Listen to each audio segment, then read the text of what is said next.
ହେଲେ वरिष्ठ समाजसेवी इंजीनियर अमरेंद्र दास।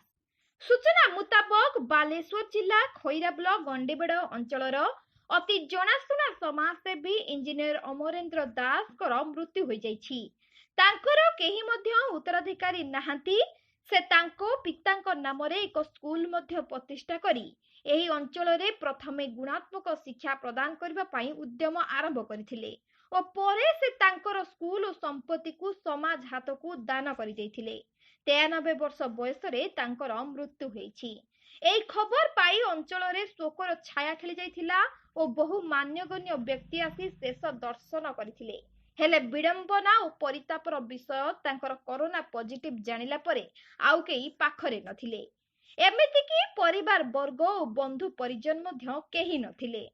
शेषरे समाजर कर्मकर्ता और युव समाजसेवी तथा उत्कल यादव महासभर जिला सभापति इंजीनियर राजेश महाकुड़ों सहयोग स्वेच्छासेवी संगठन संभावनार मुख्य इंजीनियर राजेश महाकुड़ और तांको सदस्य पीपीटी किट पिंधि शव संस्कार करी श्रद्धांजलि अर्पण करथिले एवं समाज पई एक उदाहरण सृष्टि करथिले जहा मानव सेवा ही माधव सेवार वार्ता देवा सहित समस्त अंचलवासी इंजीनियर राजेश महाकुड़ को भूयसी प्रशंसा करथिले।